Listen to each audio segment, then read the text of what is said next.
It is official, Chelsea have signed Alejandro Garnacho from Man United, but is he going to turn out to be worth the fee, or is he just blocking opportunities for academy talents? Welcome, Blue Believers, to another episode of the Stamford Sync, where we are syncing up with everything Chelsea FC.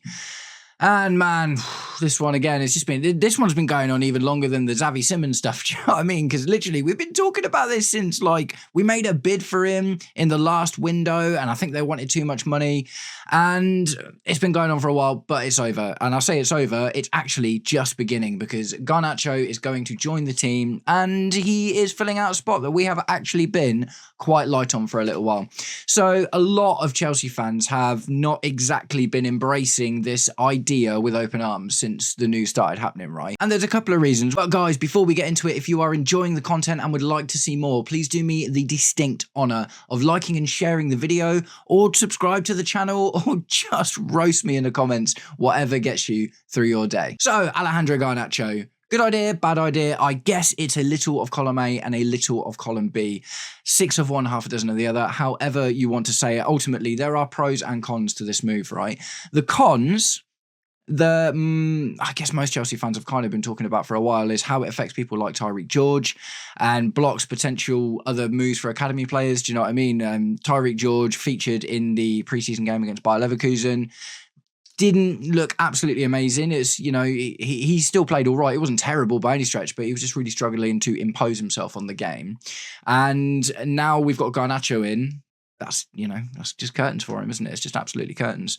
So it is a shame. It is absolutely a shame that, the likes of Tyrique George, and not just Tyrique George, but the likes of Tyrique George will now struggle to find their way into the team in that spot because we have another left winger.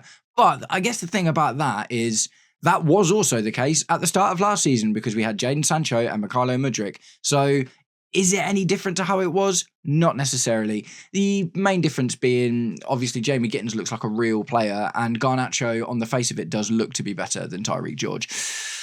The pros to Garnacho are myriad, actually, and I've been eating a lot of copium in order to get myself over this news. But at the end of the day, no, he's not a bad player at all, man. He's not a bad player at all. He's still very, very young, and he offers something a little bit different as well. I had a really engaging chat with someone in my comments the other day about what we're doing with the team, and what the expectations are for people like Liam Delap, who offers something very different to a João Pedro, for instance.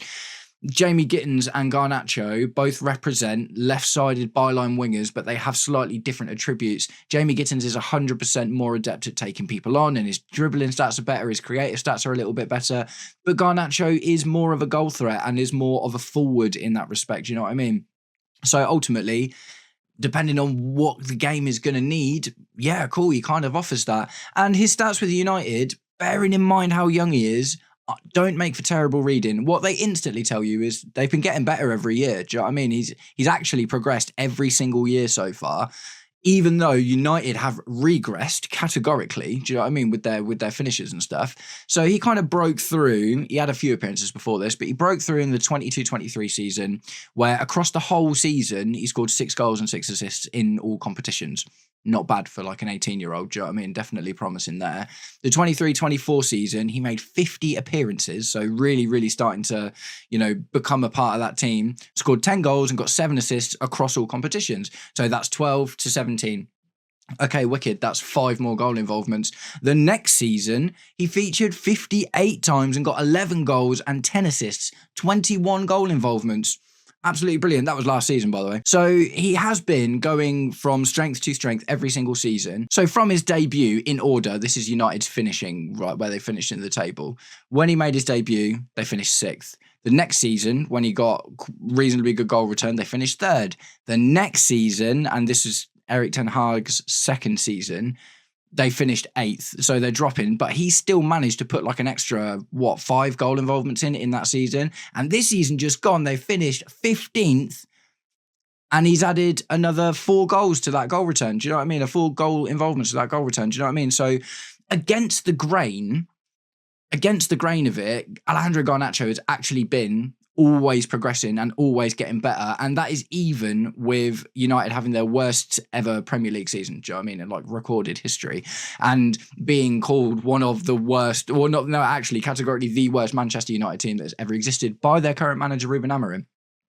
The other thing to bear in mind about Garnacho's rise is that maybe not so much with Ten Hag, but since Ruben Amorim came in, his position's been under threat because Ruben Amorim has a system, and that system is 3 at the back, wing backs, dual half pocket number 10s behind the striker. That's his whole thing. That's his whole shtick. That's the reason they bought him to, obviously he did really well at Sporting Lisbon and, beat Man City in the Champions League and stuff. And he did that with these half space number 10s and wing backs. Do you know what I mean? And Garnacho is not a wing back and he's not a half space number 10.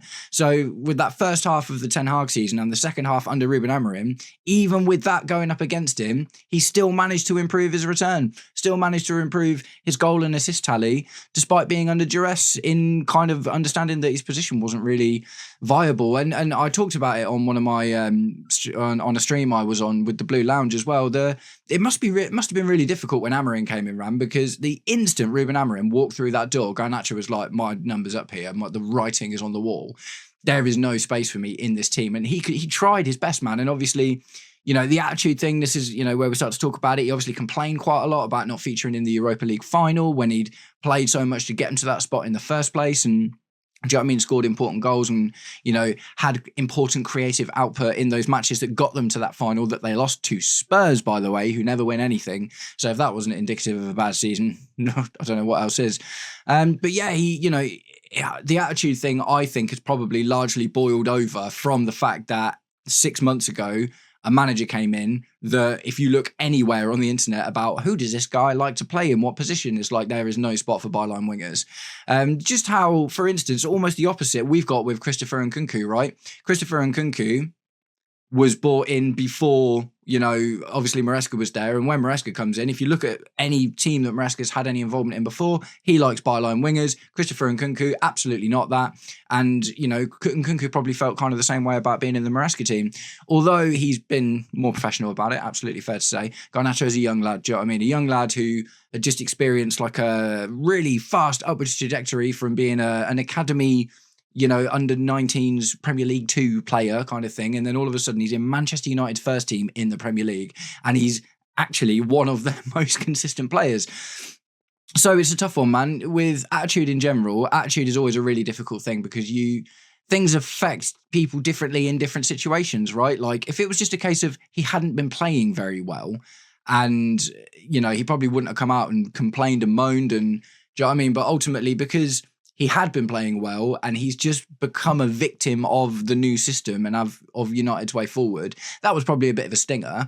So yeah, and attitude, man, it's a difficult one, isn't it? Like I say, it's really, if he just comes into the team and doesn't play very well and gives attitude about it, I'll be like, no, absolutely not. That's out of order. But I don't really think that's going to happen. I think one of the two things is going to happen. He's either going to come in and do well because he's the type of player that Maresca likes to work with, or he comes in and doesn't do well because of his own reasonings, and then we just end up selling him. Do you know what I mean? We'll easily make back what we paid for him.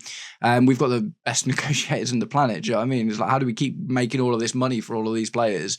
But we do, and Garnacho will fall victim to that if he doesn't, if he's not up to scratch at the end of the day. Chelsea are never going to stop looking for better talent. Do you know what I mean? If there's someone who fits the profile and has better stats than Garnacho by the end of next season, and Garnacho's not playing a lot, then he's going to go, isn't he? And we'll just bring in the other guy because the new Chelsea guys are ruthless. So Garnacho has scored like 65 goals in 160-ish games. And you know what? For a developing academy player, that's not bad at all. And comparatively to Tyrique George, who's had only one season, I guess, but wasn't able to oust the likes of Mykhailo Mudryk or, when he was here, or Jadon Sancho for that spot. And we constantly deferred to less than ideal left-footed left wingers, the likes of Noni Madueke and Pedro Neto. Do you know what I mean? When it's obvious that Maresca wants right-footed left wingers, and this is a difficult one. I'm really trying not to be harsh on Tyrique George here because I think he is a really, really good player. And this isn't a video about Tyrique George, but I do think that at the end of the day, where we're aiming for now, George needs game time, but he's not better than Garnacho or Jamie Gittins. So it just, that's just the harshness of football, man. It's just the reality. But I don't know. I guess this is just massive copium, man. Do you know what I mean? Garnacho has not exactly been anyone's ideal shout, but I am very, very, very ready to be proven wrong by him. 100%. If Garnacho comes in and gets 20 goal involvements next season, wicked. For his first season with us as a rotational backup option, 10 plus goals and 10 plus assists in a season, which he's shown he can do in a United team that finished 15th and lost a Europa League final to Spurs. That's impressive, man, especially bearing in mind he's going to be played in a position that he's good at. Do you know what I mean? It's not going to be like with Amorim where he's being fit into this left wing back role or to this, kind of half space left-sided number 10 thing. Do you know what I mean? He's going to get to do what he's good at and being a byline winger. And we've seen that the kid's confident, man. Like, wow, that goal, mate, that goal, it just lives in everyone's memory, doesn't it? And this is one of the crazy things, isn't it? It's like, why aren't we just looking at that goal and being like, maybe he can do that for us now? And I guess it's just because there's so much more to it. I won't keep going on about it, but the attitude thing boiled over to stuff like supporting Marcus Rashford going to Aston Villa and stuff. Do you know what I mean? By wearing the t-shirt in just a blatant act of disregard to the club. So that's a difficult one. No one wants to see that, but it is what it is, man. He's here now. I think ultimately it's a good thing. I think that, like I've sort of said this a few times, Maresca thought we were starting last season with two left-handed byline wingers. Jadon Sancho just doesn't have it anymore. Whatever it was that he had at one point, that doesn't seem to be something he's capable of reproducing. And Mykhailo Mudryk was slowly getting better, but ultimately the drug ban, do you know what I mean, we've got a Paul Pogba on our hands here. Fortunately, it wasn't quite as high profile as that. No one was particularly disappointed or upset when it was like, oh no, we're never going to see Mykhailo Mudryk play for Chelsea again. Do you know what I mean? It was just maybe Josh Aveste, because I know Josh Aveste really, really like Mudryk. But I think the two wingers we've got now look significantly better than Jadon Sancho and Mykhailo Mudryk. So I feel bad for Tyrique George and the type of player like him that will miss out on these opportunities. If it's not even just about Garnacho, is it? It is about the concept of going out and buying these players. Do you know what I mean? I had a really, really interesting chat with a guy in my comments about all of this kind of stuff. And it's one of the difficult things about the blue coat era, right? Is, the academy's always been such a big part of what we see aesthetically as Chelsea fans. Do you know what I mean? We produce all these amazing players and we've got a great academy. We've got the likes of, Reece James. And at one point, half of our team was all academy players. Do you know what I mean? With Mason Mount and Tammy Abraham and all these guys. And it was magic. We loved to see it. We really did. Blue Coat are buying lots and lots and lots of players, and that is wicked for the transfer dopamine. Every transfer window's always got something to talk about kind of thing. But what it's not wicked for is academy players. And what it's looking like it's doing is it's pushing academy players into being assets for sale rather than just, rather than being what you would hope they're being is like, oh, let's develop some of these kids and get them in the team. It is now starting to look like a breakout season adds 10 mil to your value. That's 10 mil on the books. You're gone. So what the chat I had with the guy in my comments, he made a really interesting point that I hadn't really considered, and I'm hoping that it's happening already, is what this will do is raise the bar for academy players, because at the end of the day, if you're not good enough to get in over a Garnacho or a Jamie Gittins, then you're not good enough to be in the team, and you can't be just given opportunities when these other players are here because you're an academy player. So ultimately, if this forces the academy to raise the bar, and we see more of the likes of Reece James and stuff. Do you know what I mean? And at the end of the day, another thing about this is Estevao Willian, isn't it? Estevao Willian is 18 years old and he's been playing professional football since the age of 16 in Brazil with the, not with the boys, with the men, with the, the adult men's teams, and he's been going up against it. I know maybe he's a bit of a special case. We will obviously have to wait and see. But at the end of the day, the proof is in the pudding right there that in the right situation and with the right personality and skill set, you can be 18 years old and break into a Chelsea team. We'll have to see how it goes for the entire season, of course, but the precedent is there. So, copium. It's just ridiculous amounts of copium, isn't it? I'm not going to hate on Alejandro Garnacho, even if he doesn't perform particularly well at the start. I am going to wait and see. He'll get the season from me, 100%. At the end of the day, I don't think it's going to be very long before we see who is the better fit for the team in general? Or, is Garnacho going to be the guy that is better against teams that play more progressive football because there's more space for him to get into to try and score goals? Is Jamie Gittins going to be the guy that's better at unlocking stodgy defenses and low blocks because he's really good at dribbling and beating his man? Is it going to work like that? Or is there just going to be one pure, you are the choice, you are the option? So we're going to have to wait and see, man. But like I say, I'm going to give my support to Alejandro Garnacho because he's been pushing for this move as well, man. Do you know what I mean? There's been other talks and other options that he definitely could have taken. He easily could have gone abroad.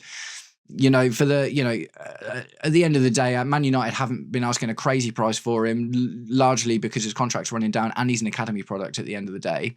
So it just kind of makes sense, doesn't it? It just kind of makes sense. The proof will be in the pudding at the end of the day. And I might sound like I'm not being particularly positive, and I am trying to reconcile that. Do you know what I mean? I want to be positive. Like, I'm being really positive about everyone else. And for some reason, I just haven't got that buzz for Garnacho. Do you know what I mean? And maybe it's just, I don't know. Do you know what? I don't even know. I've got no idea. João Pedro, when we signed him, I wasn't initially like, oh my God, he looks amazing. I've seen a bit of him and I'm just like, oh wow, he looks really, really good. And obviously I dived into his stats a bit and it looked a bit underwhelming. Do you know what I mean? Just like 10 goals sounds impressive in the Premier League, but when you bear in mind 5 of those are penalties.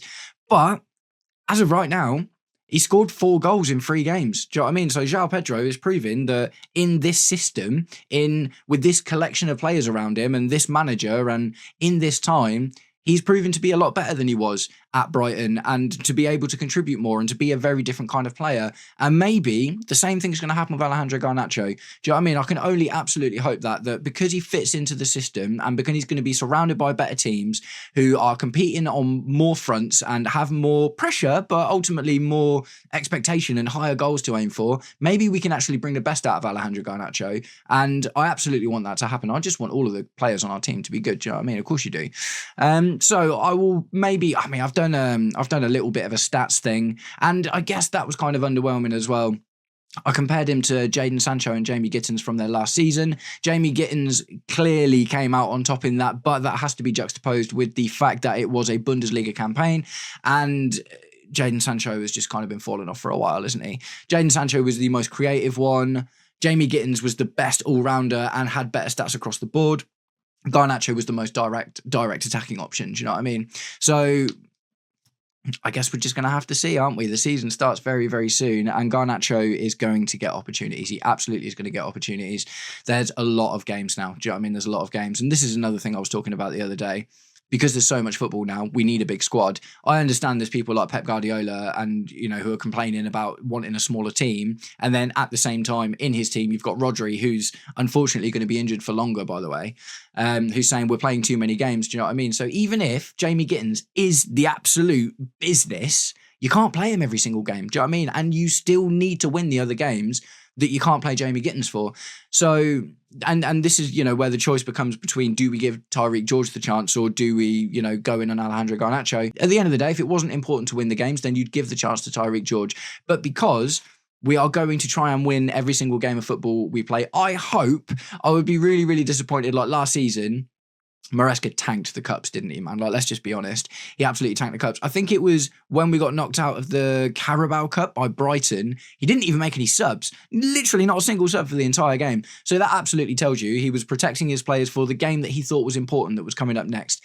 This time is going to be different, I hope, because we need to win a trophy next year. If we're not going to win the Prem and we're not going to win the Champions League, but we have good showings in there, then what we need to do is get a domestic trophy as well. So all of a sudden, every single game feels more important next season. And like I say, Jamie Gittins could be the absolute guy and he could be absolutely amazing, but he can't play every single game. So we need someone who can play those other games and can push the likes of Jamie Gittins to improve and to get better.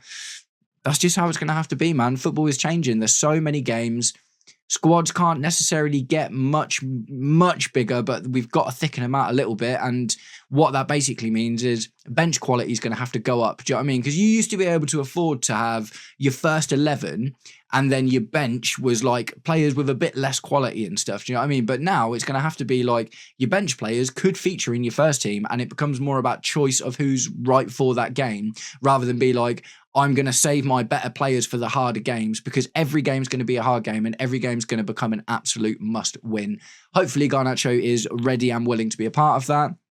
at the end of the day, the bar is set from him, from his performance last season in a very struggling Man United team.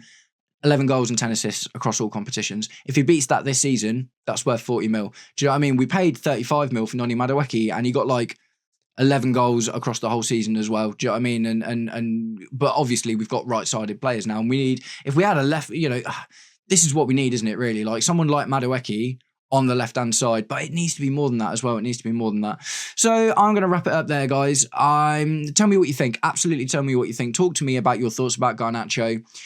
Are you feeling negative about it? I'm not necessarily feeling negative. I'm just having to work hard to be positive. Do you know what I mean? There is something different in that. I'm not absolutely like, oh, this is a travesty, it's awful. Like, no, not at all. I am just like having to work, with João Pedro and with Esteban Willian and with all these other guys. It was like, oh, wicked, yeah, just really excited, really buzzing, think it's a really good idea.